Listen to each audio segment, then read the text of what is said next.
Assalamualaikum. Welcome to Gohar Publishers. My name is Rabia Abid. Our slogan is redefining the geography of education through digital resources for conceptual learning. So dear students, in this video lecture we will discuss about Gohar Skill Up series, subject Science, class 4, unit number 7, forces and motion.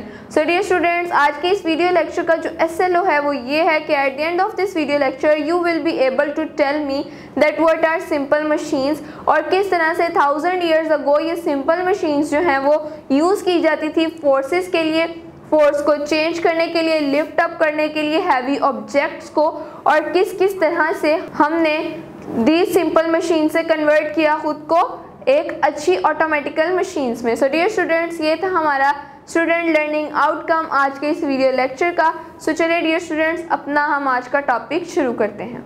Dear students, हमारे topic का name है simple machine. Dear students, 1000 years ago human use करते थे, human being मतलब हम इंसान use करते थे एक ऐसी मशीन्स जो कि ईजियर कर देती थी उनके वर्क को, लेकिन वो ना तो ऑटोमेटिक मशीन होती थी और ना ही टोटली इस तरह की मशीन्स होती थी जिससे सिर्फ मशीन काम करे और जो इंसान है यानी ह्यूमन बीइंग है वो सिर्फ देखें. सो डियर स्टूडेंट्स, जो मैनुअल मशीन्स थी वो सिंपल मशीन्स थी और ये मैनुअल मशीन्स थी जैसे कि सीजर और ट्रैक्टर. उस 1000 ईयर्स अगो के टाइम में यही सिंपल मशीन्स को मैनुअल मशीन के तौर पे ह्यूमन रिलैक्सेशन के लिए यूज़ किया जाता था.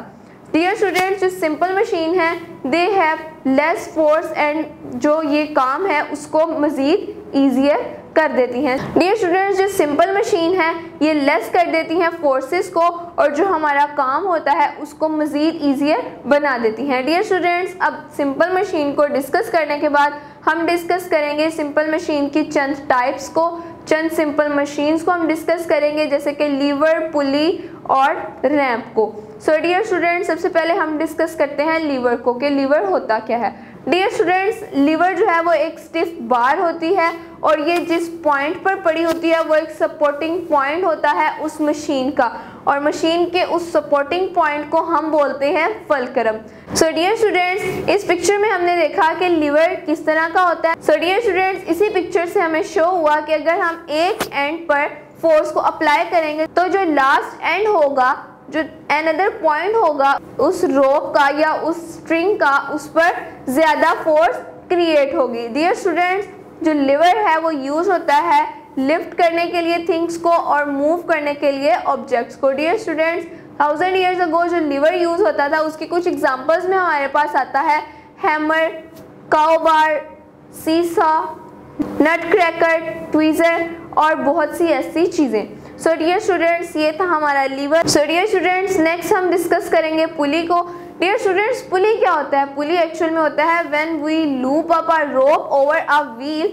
जब हम एक व्हील पर एक लूप को रोप अप करेंगे तो उसको हम बोलते हैं पुली.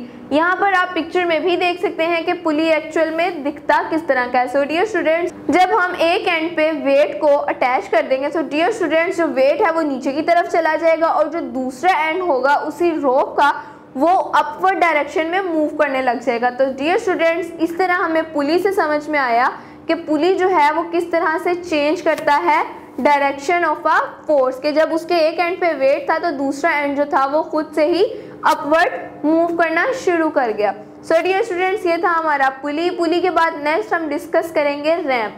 रैंप डियर स्टूडेंट्स, रैंप को हम इंक्लाइन फोर्स भी बोलते हैं. ये यूज़ होता है स्लोप को इंक्रीज करने के लिए और फोर्स को डिक्रीज करने के लिए. डियर स्टूडेंट्स, रैंप यानी कि इंक्लाइन फोर्स है वो स्लोपिंग सरफेस के नाम से भी जाना जाता है. जैसे कि आप इस पिक्चर में देख सकते हैं यहाँ पर कार्स जो है वो अपवर्ड मूव कर रही हैं थ्रू आ स्लोप. तो यहाँ पर फोर्स जो है वो कम यूज़ हो रही है और अप्लाइड फोर्स से डिस्टेंस भी जो है वो ज़्यादा कवर हो रहा है. सो डियर स्टूडेंट्स, ये था हमारा रैंप, इंक्लाइन फोर्स. इसके बाद हम अपना लास्ट पॉइंट डिस्कस करेंगे जो कि है गियर. गियर क्या होता है डियर स्टूडेंट्स? गियर जो होता है एक्चुअली एक व्हील होता है जो कि टीथ शेप का होता है और जो उसके तमाम स्लॉट्स होते हैं वो आपस में एक दूसरे से अटैच होते हैं, टुगेदर होते हैं, जुड़े हुए होते हैं. सो डियर स्टूडेंट्स, जब एक गियर मूव करता है तो उसके साथ जो दूसरा गियर अटैच होता है वो भी मूव करता है उसी तरह से, बट इन ऑपोजिट डायरेक्शन. जैसे कि आप इस पिक्चर में भी देख सकते हैं, यहाँ पे हमें गियर की पिक्चर मिली हुई है. सो डियर स्टूडेंट्स, गियर जो है जब ऑपोजिट डायरेक्शन में मूव करते हैं तो वो इंक्रीज कर देते हैं अमाउंट ऑफ फोर्स को। सो डियर स्टूडेंट्स, ये था हमारा वीडियो लेक्चर। इसी के साथ साथ हम हमारे इन्हीं टॉपिक से रेलेवेंट एक्टिविटीज़ को भी डिस्कस करेंगे।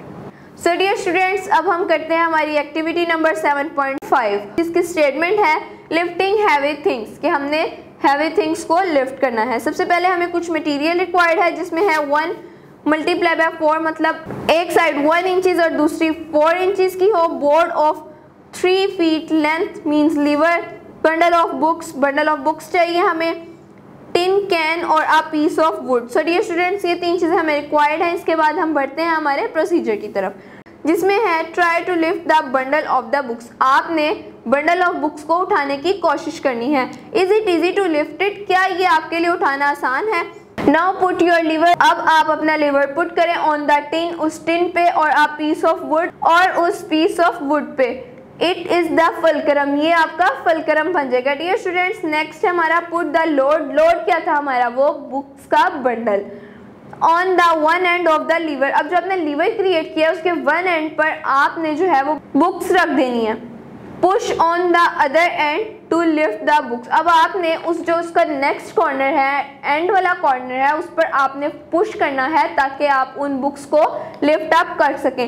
Lift the load by moving the fulcrum away from the load and then closer to the load. अब आपने क्या करना है डियर स्टूडेंट, सबसे पहले आपने लिफ्ट करना है लोड को, moving the fulcrum away, fulcrum से दूर जाते हुए, from the load and then closer to the load. उसके बाद आपने लोड के पास जाते हुए उस फलक्रम को मूव करवाना है। What did you learn from the activity. अब आपने इस एक्टिविटी से क्या लर्न किया डियर स्टूडेंट्स, जब हम उसके लास्ट कॉर्नर से उससे दूर होकर जब हम उस पर फोर्स अप्लाई करेंगे तो हमारी कम फोर्स लगेगी और जो बुक्स हैं वो लिफ्ट अप जल्दी कर जाएंगी। इसके मुकाबले में अगर हम फलक्रम के बिल्कुल पास जाके उस पर फोर्स अप्लाई करेंगे तो मे भी पॉसिबल है कि आपका जो लीवर है बना हुआ वो टूट जाए और जो बुक्स हैं उसका वेट भी वो ना उठा सके, लिफ्ट अप ना कर सके। Explore, is it easy to lift heavy things with a lever. क्या आपने इस एक्टिविटी से सीखा कि आप हैवी ऑब्जेक्ट्स को लीवर के थ्रू लिफ्ट अप कर सकते हैं। ऑब्वियसली जब हमने इतनी ज़्यादा बुक्स को लिफ्ट अप किया थ्रू अ लीवर तो ये हमारे लिए एक ईजी प्रोसेस बन गया।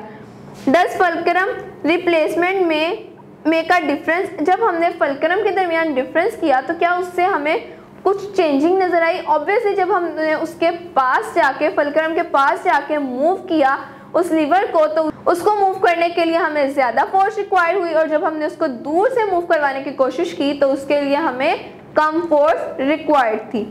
अब बढ़ते हैं हमारी नेक्स्ट एक्टिविटी की तरफ, जो कि है activity number 7.6, tie a rope on the bundle of books. आपने बंडल ऑफ बुक्स को टाई कर देना है, बांध देना है एक रोप के साथ।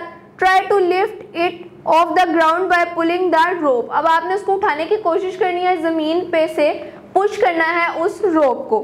Then throw the rope over the slide of the railing, और उसके बाद आपने रेलिंग से उस जो रोप है उसको थ्रो कर देना है, फेंक देना है। Pull down the free end of the rope, और जिसका फ्री एंड है जिसके साथ हमने बुक्स को अटैच नहीं किया उसको हमने फ्रीली छोड़ देना है।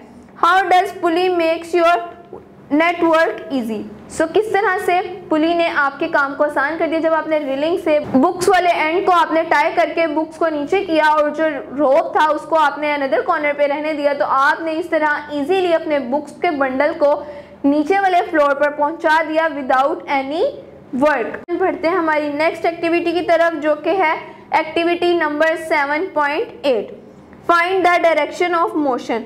Put an arrow to show the direction of the rotation of the red gear in both cases. So dear students, यहाँ पे एरोस के थ्रू हमने बताना है कि अगर एक गियर जो है वो लेफ्ट साइड पर मूव कर रहा है, यहाँ पर आप पिक्चर में भी देख सकते हैं कि एक गियर जो है फर्स्ट वाली पिक्चर उसमें गियर पे राइट साइड पे एरो लगा हुआ है, तो जो छोटा गियर है वो किस तरफ से मूव करेगा। डियर स्टूडेंट्स, हमने गियर वाले टॉपिक में भी पढ़ा था कि अगर एक गियर लेफ्ट साइड पर मूव करेगा तो दूसरा जो है वो राइट साइड पर मूव करेगा, क्योंकि गियर जो है वो मूव करते हैं ऑपोजिट डायरेक्शंस में। सो इसमें हम एरो लगाएंगे राइट साइड पर। सो डियर स्टूडेंट्स, जो हमारी नेक्स्ट पिक्चर है इसमें हमारे पास 3 गियर्स हैं, एक में हम राइट साइड पर एरो लगाएंगे और एक में हम लेफ्ट साइड पर एरो लगाएंगे। इसी तरह से जो गियर है वो ऑपोजिट डायरेक्शन में मूव करेंगे और जो फोर्स की अमाउंट है उसको इंक्रीज करेंगे। सो डियर स्टूडेंट्स, ये था हमारा आज का वीडियो लेक्चर जिसमें हमने डिस्कस किया हमारे सिंपल मशीन्स को, जो कि थी लीवर, पुली, गियर, रैम्प, जिसको हमने इंक्लाइंड मशीन भी बोला। सो डियर स्टूडेंट्स, ये सब डिस्कस करने के बाद हम इस यूनिट की समरी को डिस्कस करेंगे, जिसमें हमने इस पूरे चैप्टर का ओवर रिव्यू करना है कि हमने इस पूरे चैप्टर में डिस्कस क्या क्या किया है। इस पूरे चैप्टर में हमने सबसे पहले फोर्स को डिस्कस किया, फोर्स की टाइप्स को डिस्कस किया, कनेक्ट फोर्स और नॉन कनेक्ट फोर्स। इसके बाद हमने मोशन को डिस्कस किया, मोशन में हमने ग्रेविटेशनल फोर्स को भी डिस्कस किया और मजीद इलेक्ट्रिकल फोर्सेस वगैरह को भी हमने कवर किया। इसी के साथ साथ डियर स्टूडेंट्स, हमने फ्रिक्शन को भी डिस्कस किया कि किस तरह के ऑब्जेक्ट्स में फ्रिक्शन ज़्यादा प्रोड्यूस होती है और किस तरह से फ्रिक्शन हमारे लिए हार्मफुल भी होती है। डियर स्टूडेंट्स, फ्रिक्शन के बाद हमने सिंपल मशीन्स लास्ट पे डिस्कस किया, जो कि हमारे इसी वीडियो लेक्चर में भी मौजूद है। उम्मीद है आपको आज के इस वीडियो लेक्चर की बहुत अच्छे से समझ आई होगी। आपने इस वीडियो लेक्चर को एक से मजीद बार भी देखना है ताकि आपको इसकी मजीद अच्छे से समझ आ जाए। मिलते हैं आपसे एक नेक्स्ट वीडियो लेक्चर में, तब तक के लिए अपना बहुत सारा ख्याल रखिएगा। अल्लाह हाफिज़।